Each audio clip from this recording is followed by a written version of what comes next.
Hello, Rebel, and welcome back to my life. Well, I guess we should talk about the fact that today is the last full day of Barack Obama's presidency. Obama's first election was the first election I paid much attention to, though I didn't actually vote in it. I was 22 and still very much in that I'm too cool to believe that voting actually works phase of my life. But I remember that when Obama won, I was happy about it. It wasn't because I agreed with his policies or anything. I didn't even know what his policies were. I just thought it was cool that we had our first black president. And while that sounds kind of dumb, a lot of people do downplay how momentous that actually was. That a country literally founded on slavery and the oppression of black people would elect its first black president. Does that mean everything Obama did was great and we should give him a pass on anything he did wrong? No, of course not. I would probably have to say that my biggest problem during Obama's time in office was the expansion of the drone program and all of the subsequent collateral damage that that has caused, and continues to cause and will continue to cause. Although that did not begin with Obama, and it certainly won't end with him, but I did see right from the beginning how much opposition Obama faced while he was in office and how much of it was undeniably racial in its motivation. The legitimacy of his presidency was questioned right off the bat. Racist jokes came flying from all directions. He was depicted as a monkey in political cartoons. And it's important to note that his legitimacy was questioned for no good reason, as opposed to right now, where Donald's legitimacy is being questioned for very good, well-documented reasons. Racist Republicans grew so irate at Obama's election that they formed the Tea Party, which has transformed the GOP into the party of racist, sexist, homophobic people across the country. And in the face of that opposition,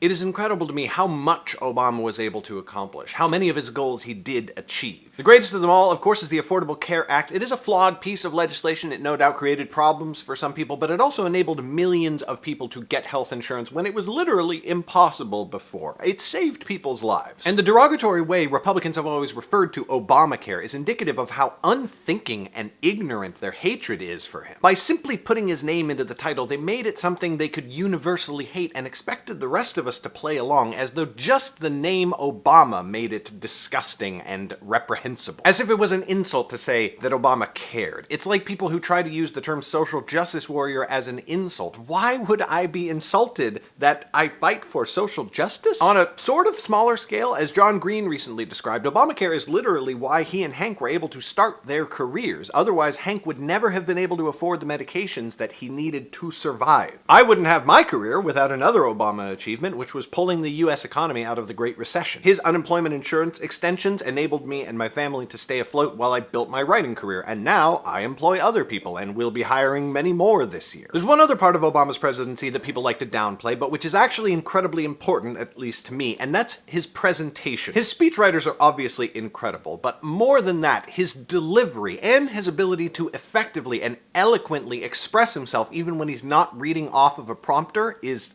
amazing. I traveled internationally when George W. Bush was president, and it was embarrassing. Even when he was saying good things, he said them so poorly that it was a constant joke. The president's public persona is not the most important part of their jobs, but it is important. When it comes down to it, they don't even pass the actual laws that they're often known for, but one of their prime duties is to inspire the American people. I was not inspired by President Bush. Donald inspires only revulsion and disgust in me. But I was inspired again and again by President Obama, and on the whole, I have been incredibly proud to call him my president. I deeply hope that one day I get to meet him and thank him for the things he did to improve my life and the millions of other Americans who he helped. Everything that happens in the next 4 years to roll back those improvements will not change the fact that they happened, nor will it change the person who accomplished them in the first place. So thank you, President Obama, for 8 years that I have been very proud of. Thank you for watching, Rebel, and I will see you on Monday.